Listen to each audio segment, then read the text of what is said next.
মাকে এবার ধান দিয়ে সাজাচ্ছি, যেটা আগে পরে কখনো বাংলাদেশে হয়েছে কিনা আমার জানা নাই। বাংলাদেশে আদৌ অনেক জায়গায় দিয়েছে, কিন্তু এরকম কাজ কখনো দেখি নাই। নরক দিয়ে ঢুকে স্বর্গ দিয়ে বের হবে। রং তুলির কাজ হয়। এবছর আমরা ধান বসায় মাকে সাজিয়ে তুলছি। স্বর্গে গেলে কি হয়, নরকে গেলে কি হয়, মানে অনুভূত।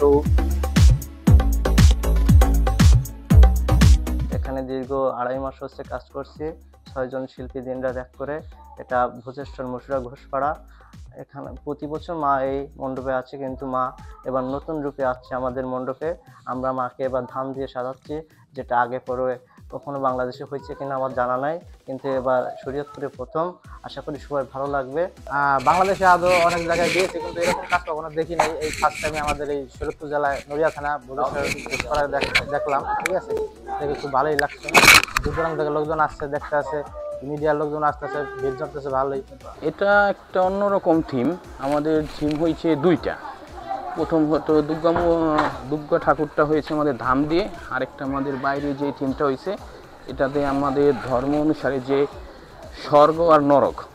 ঠিক আছে, এই একটা ব্যতিক্রম থিম হয়েছে, যাতে আমাদের এখানে দেখতে পাচ্ছেন আপনারা যে নরক দিয়ে ঢুকে স্বর্গ দিয়ে বের হবে। এটাও একটা আলাদাভাবে করা হয়েছে দর্শনার্থীদের জন্য। আমি 1988 সালে ইন্ডিয়াতে গিয়েছিলাম। তখন প্রথম যাই দুর্গা প্রতিমা দেখলাম বারাসাত, সেটা হচ্ছিল ধান দিয়ে। তখন মানে আমার কাছে খুব একটাই লাগছে যে ধান দিয়ে দুর্গা প্রতিমা কীরকমভাবে এটা সম্ভব।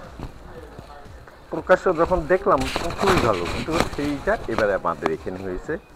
তবে এটা একটা খুব জাঁকজমকপূর্ণ পূজা। সবাই এটা নিয়ে আলোড়ন সৃষ্টি করতেছে যে ধান দিয়ে পূজা, এটা কীরকম, যে সবাই যেমন দেখার জন্য একটা ইচ্ছুক। তবে আশা করি যে এবার প্রচুর লোকের আগমন হবে। এটা হচ্ছে সচরাচর ইন্ডিয়ায় এই প্রতিমাগুলো হয়, তো আমরা সেই কোয়ালিটি দেখে আমরা এখানে বানাইছি। আর এই সাইডে আসছে আপনার স্বর্গনরক, এটা কখনো হয়নি মনে হয় বাংলাদেশের ভিতরে, এই জন্য আমরা একটু নতুন এগুলো করলাম। এরকম কাজ আমরা আগে কোথাও করিনি, এবার আমরা নতুনই করছি।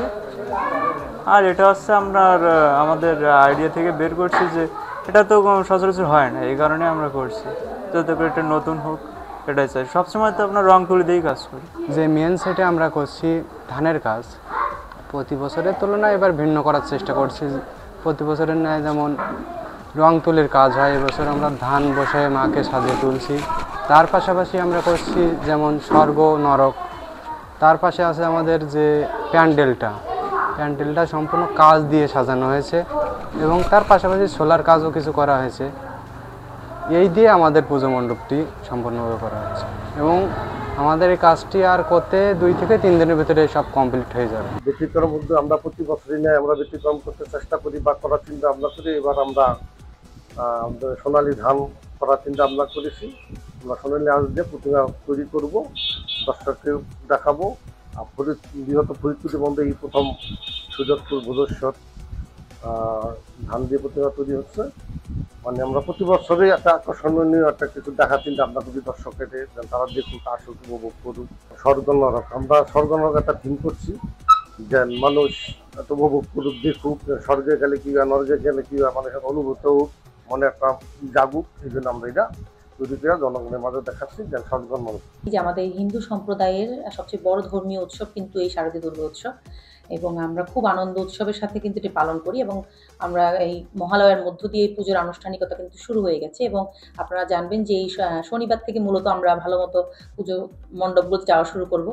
তো নড়িয়ায় একটি ঐতিহ্যবাহী আমি মনে করি, এবং আমি শুনেছি এখন পর্যন্ত দুর্গাপূজায় খুব মজা হয়, এবং এখানকার সার্বিক ব্যবস্থাপনা সম্পর্কে আমি নড়িয়া আসার পর থেকে শুনেছি যে খুব ভালো।